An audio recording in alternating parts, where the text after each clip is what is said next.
This is the Spycraft 101 podcast. Welcome to your clandestine classroom. This is episode number 182 of the Spycraft 101 podcast. My guest today is retired Special Agent Joe Navarro. Joe spent 25 years with the Federal Bureau of Investigations, primarily working on counterintelligence investigations. He is also a founding member of the National Security Division Behavioral Analysis Program, which focused on the behavior of spies, terrorists, and criminals. During his career, Joe developed tremendous expertise in nonverbal communication and body language, and after retiring went on to write the international bestseller, What Everybody is Saying, which teaches anyone how to improve their own nonverbal communication skills and situational awareness. Since then, he's also written several other books on body language, interview techniques, and human psychology, among other subjects. I invited Joe onto the podcast today to talk about a case from his time with the FBI, which he wrote about in his book, 3 Minutes to Doomsday. In 1988, an interview with a U.S. soldier named Ramsay led Joe and his fellow agents deep into a case of Cold War espionage, now known as the Conrad spy ring. So I'm very excited to talk to Joe about his experience on that case today. But before we get into our discussion of a spy ring operating inside the U.S. Army, I want to say a big thank you to everyone listening who is also supporting me on Patreon, including Rennie R. and Adam L. Your monthly contributions there help me keep this podcast going week in and week out. As a way of thanking my patrons, I offer a lot of great freebies and promotions, including free and discounted books and products from the Spycraft 101 store. Patrons also get exclusive access to long-form articles of mine that aren't available anywhere else. If you haven't signed up for my Patreon yet, but you want to, just click the link in the show notes on whatever podcast platform you're listening to right now. Joe, first of all, thank you for taking the time to sit down with me today. My pleasure to be here. I really appreciate it. I read this book over 2 years ago now, and ever since then, I've been hoping to have the chance to discuss it with you, and now here we are. And finally, here we are. I think we had one or two hurricanes that got in the way, but it's nice to be here with you. Oh, yeah, a lot of life events over that time period, no question about it. Yep. So I understand that you joined the Bureau at a very early age. I believe you were 23 or so. Is that right? That's correct. Actually, the Bureau approached me when I was 22. I was a student at Brigham Young University. They approached me, and they thought I was 23 because you have to be 23 to enter into the service. Anyway, they put me on hold for a year until I was old enough. And so I came in 1978. Yeah. So when they approached you, was it just like an immediate yes from you? I mean, had you, aspired to that sort of career already? Listen, I was so poor and so grateful. Obviously the Bureau, great reputation, and then to be approached was really a great thing, and I accepted immediately. But again, I had to wait a year. Later I learned that actually both the FBI and the National Security Agency did a lot of recruiting at BYU. A lot of the Mormon mission or LDS missionaries come back with languages. Mm-hmm. So they often were recruited also. So yeah, I was humbled and happy, and it was really a nice, very nice career. Okay, fantastic. Did you go right from the start into counterintelligence? Or, was that like a straight line path for you? No, great question. And I'm glad it wasn't. I for the first 3 years, I worked general crimes and mostly homicides and rapes on all up and down the Colorado River on the Indian reservation. So, oh my gosh, Parker Indian Reservation, and then the Havasupai Indian Reservation, and other reservations. And I loved it because I learned how to do crime scene work. I learned photography. I learned everything to get cases ready for court, which most counterintelligence agents don't get. And so by the time 3 years later, when I was in New York and assigned to counterintelligence, I already knew how to get a case ready for court and work with evidence and all that. Okay, I see. So you mentioned 1979. So if I recall correctly, this kind of fateful interview with Ramsay took place in 1988. So you were a pretty experienced agent by that part, like better part of a decade by then.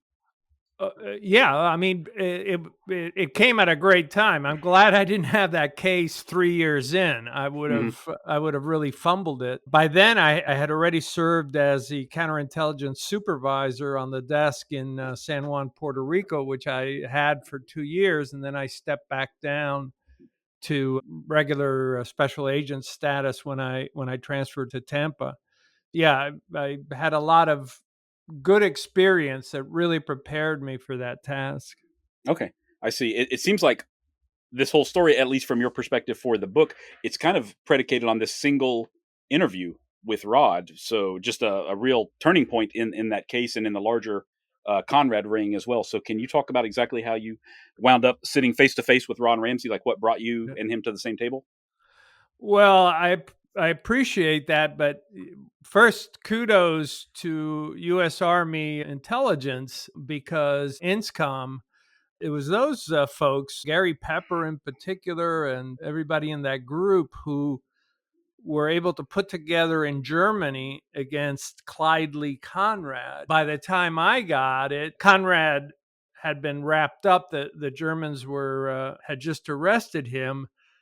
I was I was totally in the blind. I was in Tampa, Florida. In fact, the case wasn't even going to come to me. It was going to go to Lynn Tremaine, a fabulous investigator, and she was out of town, and I got the ticket. And basically what it was, we needed to go out after Conrad was arrested to talk to just everybody that had served in the 8th ID, or actually broader than that, in Bad Kreuznach, Germany. And that's how I found myself in front of Rod Ramsay. I didn't know anything about Rod. I had no information about Rod. Later, I learned that the military had more information on him. But on that fateful day, I had absolutely nothing. And I was so glad that I didn't know anything. Hmm. Okay. Why is that? I mean, it allows you to go with no preconceptions, I assume. But how was that an advantage during this particular interview then? Well, as you just said, no preconceptions. You're not biased in any way. So you're almost like an anthropologist. Yeah, as an anthropologist, you're looking to draw inferences from very little. And so you sort of scour and observe even more because you have so little to work with. When we went in there, it was myself and an agent from the military. We were just asking general questions. And it was during that initial interview that when we finally, after about a half hour, maybe more, we finally said, Rod, do you know a guy named Clyde Lee Conrad, that he was smoking a cigarette and his cigarette just shook in his hand like a seismograph. Hmm. And it was from that tell that we then were able to continue to talk. And then I brought that name back up again, and each time his cigarette would shake on the mention of that. And that's what gave me the confirmation that there was something dynamic there. And like I said, I was fortunate that this was 10 years on. I think if I'd done this interview with 3 months or 3 years in the bureau, I would have screwed it up. Hmm. Okay, that's fascinating. So I know now, of course, Joe, you're a internationally recognized expert on body language, but did you already have a lot of training or experience with that then? Because that seems like a pretty subtle tell for most people. Do you think it was just like, did you have like a natural affinity for that kind of thing, or was it a result of training and experience? Well, at that point, I mean, I had been collecting observations since I had come to the United States from Cuba, and I didn't speak English, so I had to rely on body language. I'd always just been curious. I had been studying nonverbals from 1971 on, but very informally, because there were no classes on body language. So most of my training was really on my own, and reading about anthropology and really the work of ethnographers, which most people don't know what an ethnographer is, or an ethologist. And it was from that, it was from the self training in those areas where I had sharpened those skills. And then of course later the FBI picked up on those skills, and that's when they offered me the position in the behavioral analysis program. Okay. Okay. I see. Fascinating. Yeah. It clearly has so many advantages to be such an astute observer of that kind of thing.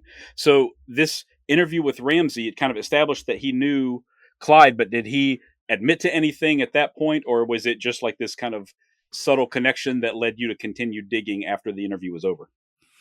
Yeah, thank you for the question. The fact that he had some sort of neurological reaction to the mention of Clyde Lee Conrad, it established, at least in my mind, that there was some sort of sordid connection there. Why would somebody react that way? We then continued the interview, and he really didn't say anything that was, would make him guilty per se. He just said that, he loved being in Germany, loved womanizing and all that, but no discussion of espionage. But at the end of the interview, I always reserve a question to give at the last, and especially when they're near the door. The concept is called door jams confessions. People feel less threatened when they're near a door jam, especially when they're leaving. So I always reserve a question for those moments, which, by the way, goes to most interviews. Investigators try to put the person in the back of the room, which I find actually works against you, but that's neither here nor there.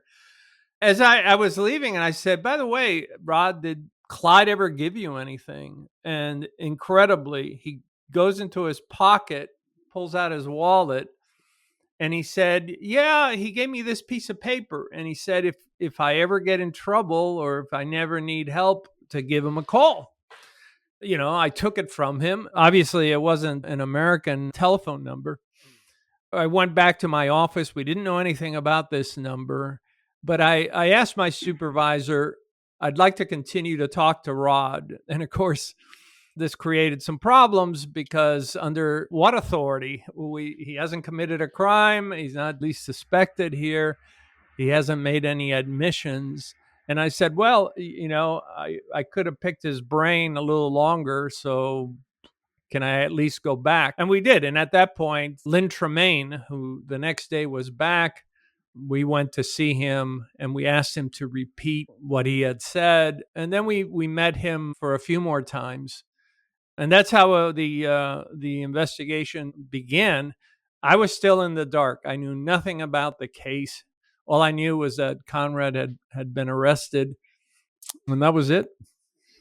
Wow. Okay. So the Conrad investigation had been going on, and Ramsay is just a small, I don't know if they spoke maybe on the hub, but that was your entry point to the case. Can you tell us a little about, in the broader spectrum, what we know now about what Conrad was doing and how many people he involved and that sort of thing?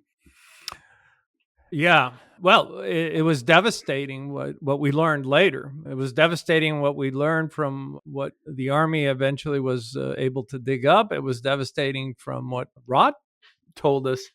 In essence, what happened was an Army lieutenant by the name of Zoltán Szabo, Hungarian background, served in Vietnam, was co-opted by the Hungarian intelligence service while in Germany. He was tasked by the Hungarian intelligence service and began to spy, providing secrets, NATO secrets, to Hungary and then obviously to the Soviet Union. When he retired, he recruited Clyde Lee Conrad to continue the espionage. And Clyde was, he was a real sociopath. He turned it into an industry. We now know from what the sources overseas told us that when Conrad took over, he just began to provide even more material. Zoltán Szabo had been more careful. But one of the things that Conrad did was to grow this espionage enterprise, because he really was in it for the money, was to recruit Rod Ramsay.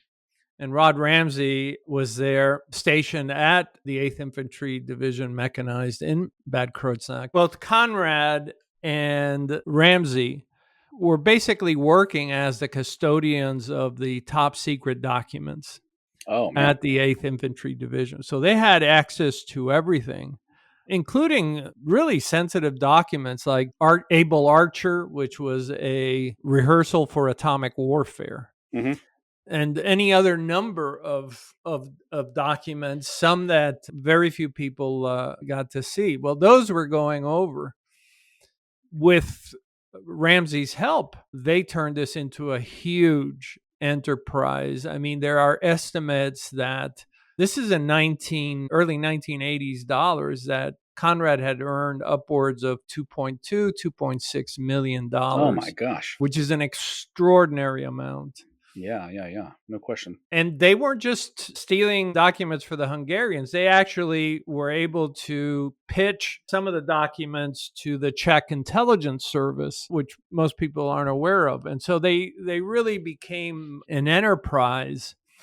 One of the things that Rod contributed to all of this was they developed a system where, rather than the traditional taking photographs of top secret documents, many of which they Xerox and then they took elsewhere for photography, it was Rod's idea. Well, why don't we just take a video of the documents and we'll shoot it in American format?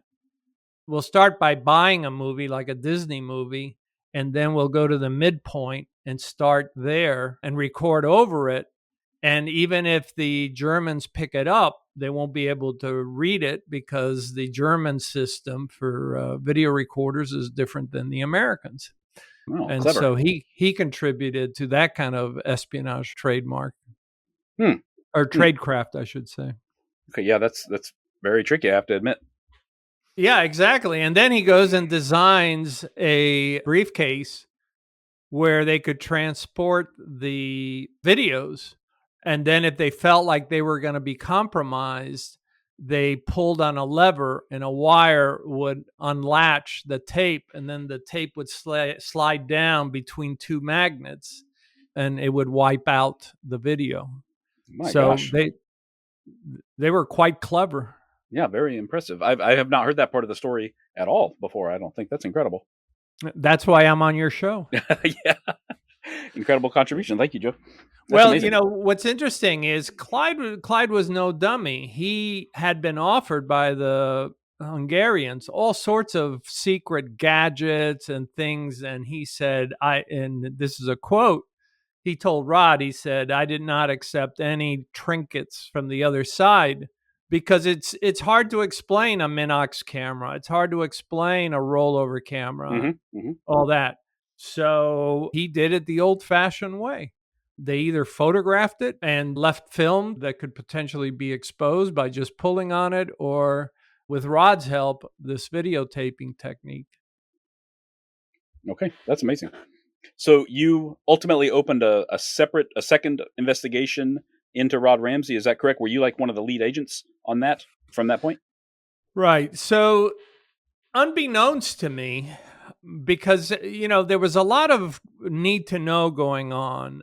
And quite frankly, there was not a lot of sharing from the Washington field office in the FBI, which had been working with US Army intelligence under the original case. So I didn't know that was going on. So I went ahead and opened an investigation on Rod.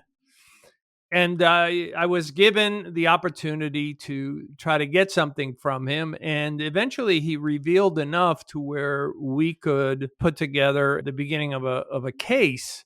We had no proof, because obviously you have to prove everything that somebody says. But then they, as I talk about in the book, for whatever the reason, they put a halt on the investigation, which lasted, unfortunately, almost a year, which really delayed the investigation. And yes, it was my case in Tampa. Washington field office wasn't too happy with it, and that's fine.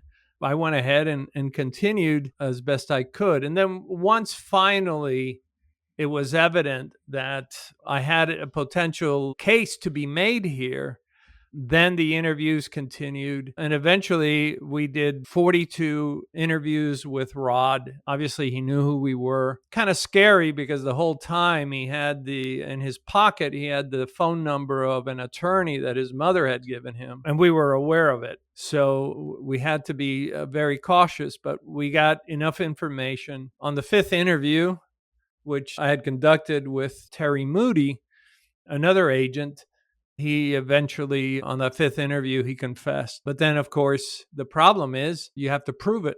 And we had no evidence. The Soviets had the evidence. Wow. And they, it's a funny thing. They weren't willing to turn it over. So we then had to prove everything to satisfy the Title 18794. And we did.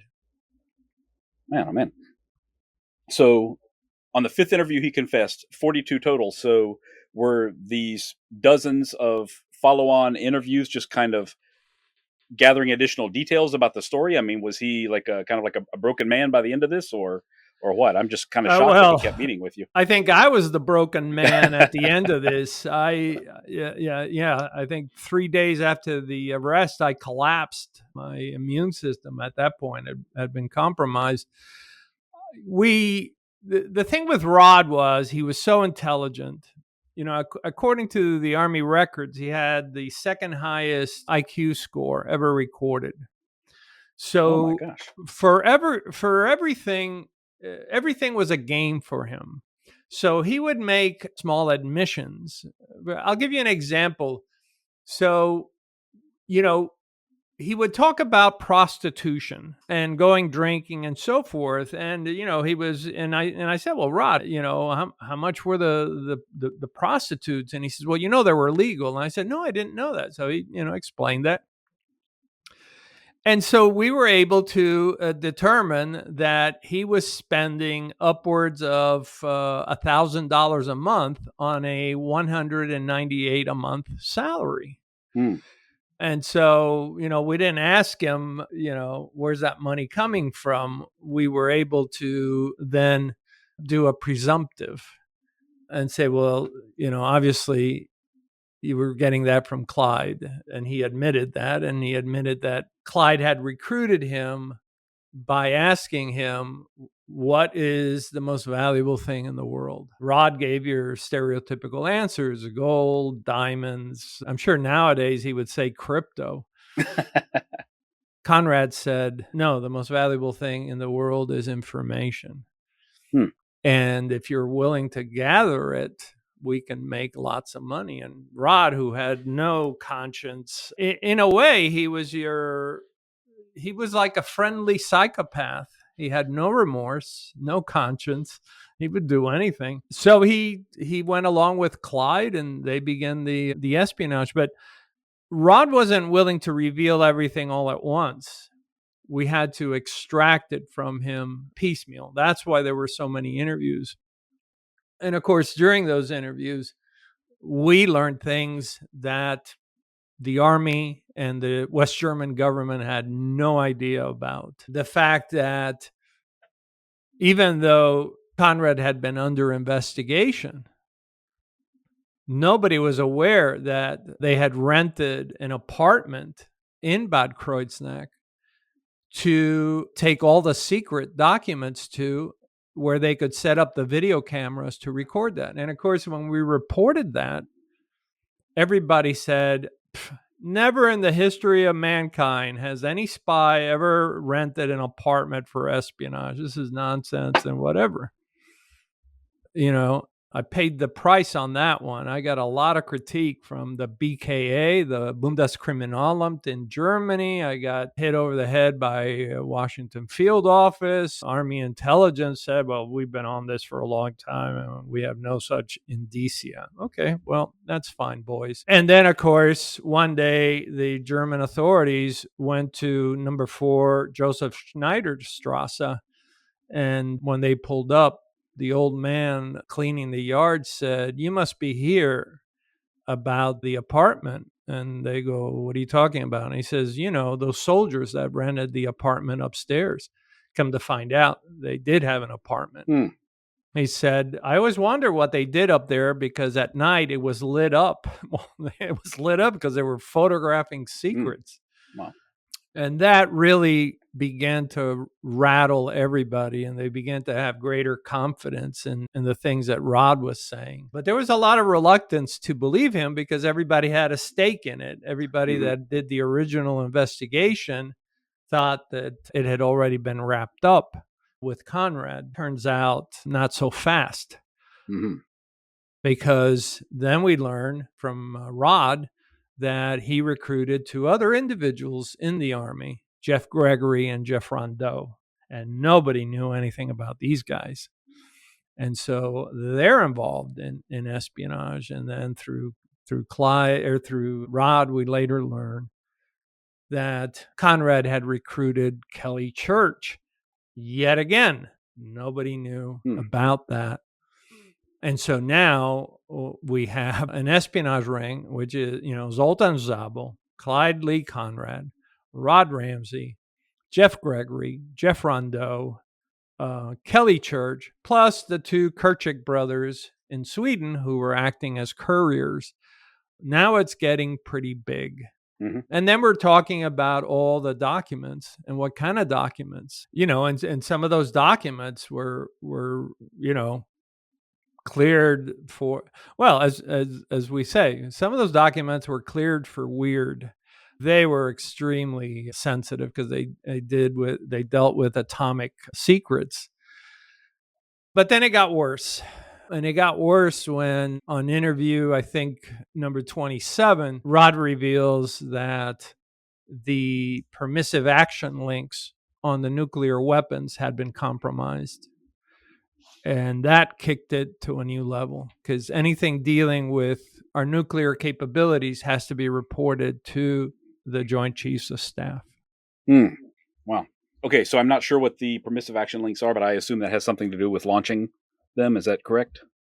Yeah, I didn't know what the permissive action link. In fact, he didn't call it that. But anyway, they're called the technical term permissive action link. In essence, every nuclear device has a locking mechanism.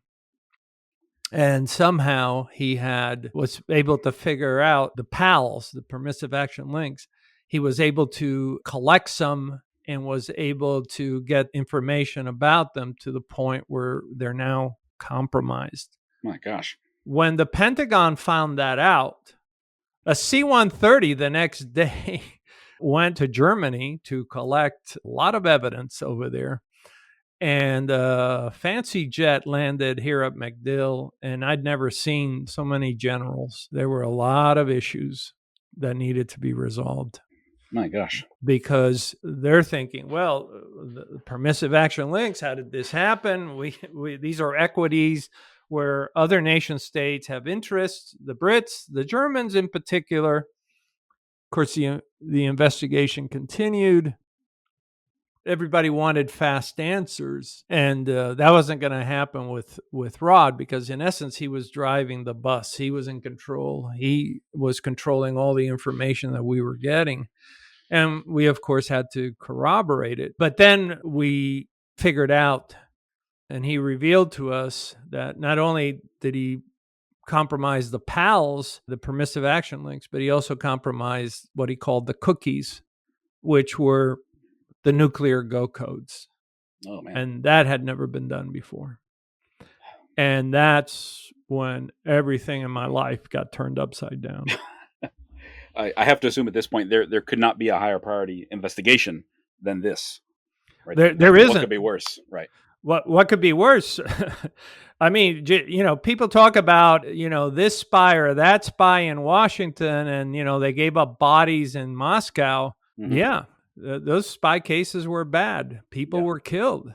But this is the only case in American history where, as General Otis, who testified, said, the damage that they did assured the destruction of the West within 3 days. Oh, my gosh. You just go into the book and see what he says in there. That's the only spy case in American history where we were, in essence, at the breaking point. All the Soviets had to do was take this information, and if they knew how to work it, they could have caused what's called a nuclear stand down. All they had to do was insert a faulty go code at the highest level, and we would have had nuclear stand down. Wow. Germany was totally compromised, and they were pissed. I had many a meeting with the German authorities. The fact that this had taken place on their land, I testified in German court at Conrad's trial, and what was interesting, part of the testimony, the German government testified that had hostilities broken out, Germany was left with two options. One was to give up, basically roll over, or secondly, to use nuclear weapons on their own soil along the Fulda Pass to keep the Soviets out. And that's the only options they had, all because of this case. And so you can understand that they were upset. And they were upset at why this had taken so long to figure it out and why they had put my investigation on hold for a year. So they had nothing but enmity for Washington field office and headquarters, and saying, what was this about? Why did you put this on hold? And kept this from us once you found it out. There was a lot to this case. I've been asked over the years, well, why wasn't this case talked about more? Well, first of all, everybody wanted to keep it under wraps. And second of all, because it didn't take place in Washington. If this had taken place in Washington, it would have been quite something else. But that's where we were at. I'd rather not get into how he compromised those things. You can look in the book for hints as to how he compromised this. And unfortunately, NSA, who controls all of our nuclear validation systems, they had to redo everything. My gosh. That cost millions of dollars to redo. Millions. Wow. Because of these two clowns, basically. Yeah, I'm just amazed that all of this potentially would not have come to light for a long time had it not been for you noticing that tremor when Rod was holding the cigarette during that initial interview. The damage was already done, but we would not have known about it for who knows how long. I was just lucky to be in the right place at the right time. And like I said, I'm glad that nobody told me anything about the case, because I think I would have been distracted. I think I would have taken my eyes off. And I know the Soviets kept this very tightly because they created a special line to handle all the material from Conrad, and especially the nuclear material. So for them, it really was eyes only. And it may have, at some future point, maybe it would have come out. But I would say by that time, with the defectors that we know have come out and have been public, it probably would have taken another 10 years. That's 10 years on top of the already 6 or 7 years of vulnerability that NATO allies, and in particular the Germans, would have had to expose themselves to. It really was unconscionable. Yeah, just mind-blowing stuff, the possibilities there. Yeah. So ultimately, Rod was arrested. I take it you had to participate in his trial. Can you tell us a little bit about the aftermath of all these investigations? Yeah, so part of it was, now we also had to find evidence on Jeff Gregory and Jeff Rondeau. So we had to put those investigations, we had to start up those investigations and, of course, get them to confess, which, by the way, the Army, once again, did a great job of getting them to confess. But they were going to be prosecuted in U.S. regular courts. And then, of course, we had to mount the investigation on Kelly Church. Kelly Church was actually one of the toughest targets, because that woman, as I like to say, she was as tough as woodpecker lips. she was unyielding. She was one of the hardest people to crack that I've ever had to work with. She, in fact, was so pathological that she gave up her husband as the culprit and basically said, "Oh, that wasn't me. That was my husband who was helping Conrad." Oh my gosh. We believed that for almost a year, but obviously it began to break down. That was, Gary Pepper from the Army and myself worked on that for a long time. And eventually we got her. By the way, she got 25 years. Rod was arrested. I intentionally didn't participate in his arrest. A lot of people that had worked on the case, who I felt would never get any kind of credit, got the ticket to make the arrest. And then in pretrial motions, the defense attorney, Mark Pizzo, I mean, he was up against 42, as he said, 42 confessions. And so he cut a deal with the government to spare him life as long as he cooperated with us, because we still had the other cases to work on. And eventually he got 36 years in prison. Jeff Rondeau, boy, don't mess around with federal court. They stipulated to 15 years. The federal government stipulated for 15 years. Southern judge said, not so fast. I'm going to give him 18 years. Okay. Wow. Which the judge can do. He's not bound by any government agreement. Mm-hmm. That judge imposed himself and said, nope, this looks like an 18-year violation, not a 15-year violation. And off they went. But we still had a lot. We had Zoltan Szabo, who had escaped to Hungary. We wanted to indict him and prosecute him. We also wanted to bring the Kerchik brothers to the United States to prosecute. The Swedes didn't want to turn him over. I would have loved to have prosecuted both of them here. And we know that there were at least 3 others that were also involved, but I can't talk about them. So is it the largest? I don't know. Espionage case. If you look at, those 10 or 12 Cubans that were arrested in Miami, if you look at the espionage ring that was operating in the Washington, D.C. area, what is unequivocal is not whether it's the largest. Certainly it was big. I mean, we're talking between 8 and 11 people. It is without question the most damaging in U.S. history. Incredible stuff. And you're right, it is not nearly as widely known as it probably should be, especially compared to some of the other very high profile cases we've talked about here on the podcast. But quite a story. It really is incredible. And you were there at the epicenter of it. And you said it had kind of a personal cost on you, right? Like on your health and everything by the time the case was finished? Oh my, yeah. I mean, Ramsay was in Orlando at the time. I was in Tampa, and I was waking up at 4:50 each morning to get to the office to begin the reporting. Then we would prepare to interview him. Terry Moody and I would have to then drive to Orlando, meet with him sometimes for 3-4 hours, and drive back and prepare the report because the Pentagon needed it. Like within hours, the National Security Council needed it, especially once it broke that what was going on with the nuclear stuff.